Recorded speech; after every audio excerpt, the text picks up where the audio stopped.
Hello everyone, welcome to the session on bias variance trade-off. Before we actually go on to understand what is bias variance trade-off, it is important to understand what is the definition of bias and what is the definition of variance. Right? So bias basically is the difference between the average prediction of your model and the value which you're actually trying to predict. Right? In general, right, a model with higher bias basically means that your model is not performing well. Right? Your model accuracy is less. Right? Basically, error is high. A model with low bias basically means your model is performing well, basically meaning error is low. Okay, so this is what is the definition of bias. Coming to the definition of variance, variance basically is the variability of the model prediction for a given data point or for a given value. So it basically means, say you have a model for a particular data set, it gives a certain accuracy value.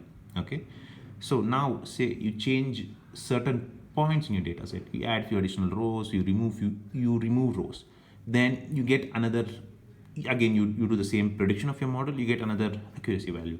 So variance is basically that. It is basically the difference between the model predictions for a given data point. So for say in the initial example, for initial data set, your model prediction was, say, assume it's x1.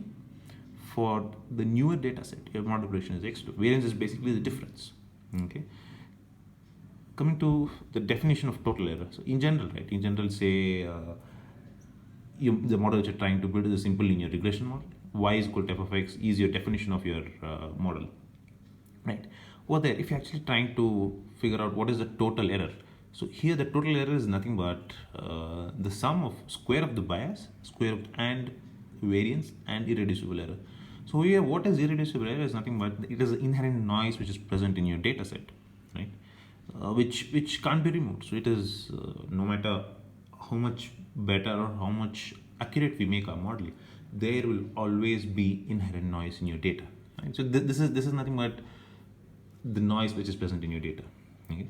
So I think bias and variance, right? Bias and variance, conceptually, there's always a bit of confusion, right? So one easy way to understand how bias and how variance, one easy way to actually get a clear understanding on bias and variance is through this diagram. So basically, this is nothing but you would have seen this. This is nothing but it's called as bullseye diagram, right? So this is nothing but a 2x2 matrix. On your x-axis you have your low variance and high variance, and on your y-axis you have your high bias and low bias. Right? One very easy way which I've seen of easily remembering bias and variance is bias. You can easily think of it something like an error. Right? If your model bias is high, it basically means your model error is high.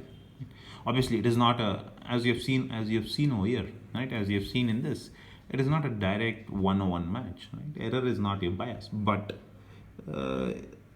there is a certain positive correlation between them. So as your model bias is high, your error is high. As your model bias is low, your error becomes low. Okay. Coming back to this diagram. So let us consider the first element over here. So consider a case where your model has very high bias but low variance. What would happen in such a case? This is nothing but your original value. So this letter O is nothing but your original value. This is the truth of your. This is what is the actual value. Okay? Coming back to the first case. So you consider the case where you have high bias and low variance.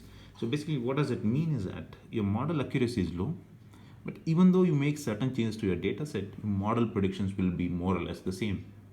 Right? So just changing your data does not cause much changes to your model prediction. Right? So that is what this example. That is what the first cell will tell you. Right? High bias and low variance. Coming to the second, coming to this cell. This is basically a cell with high bias and high variance. Right? So your model prediction is also bad. Your model is also performing badly, and there is also high variance in your model results. Okay. Coming to this particular cell, in this what you have is you basically have a low bias as well as low variance. Okay. So what does this basically mean is your model is performing well, and the variance is also well. So this is what is sort of an ideal scenario. This is what we actually hope to get from our machine learning model. Right? A situation where we have low bias as well as low variance. Right? The final case is where you have low bias, the model is performing well, it's good, but the problem is it has very high variance. Okay, so basically, what does that mean is even though your model is performing well, but your model is sort of specific only to that particular data set on which it is trained. Okay, so suppose you change your data set.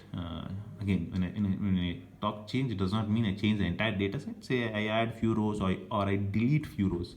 Even then, model performance goes for a toss. Okay, so this is what this particular cell will tell you. Basically, this is a cell with a model with low bias but high variance. This is not what we want. Okay, so this over here, the last cell is what is called as overfitting. Right? Overfitting basically means whatever model you have trained as becomes specific only for that particular data set. It cannot be generalized. Okay. Say suppose you use that model in a different data set, your model, you cannot be sure that your model predictions will be the same as that of the previous one. Right? Why? Because it is overfitted. It has sort of learned only the training data set. It does not generalize well. Okay, so this one, this initial cell is what is called as underfitting. Why it is called underfitting? Because it does not perform well. It has a very high bias, even though variance is low, which is what we want. But your bias cannot be high.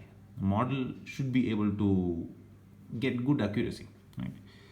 So what we basically want is so this is what is the trade-off, right? This is what the trade-off. This is what we want actually, low bias and low variance. But this is not what you get. Okay. So what we actually want is we want sort of a balance, sort of a trade-off between bias and variance, which is what we'll see in the what we'll see in the next session, where we'll see how do we get that trade-off and how do we reach the trade-off. Thank you.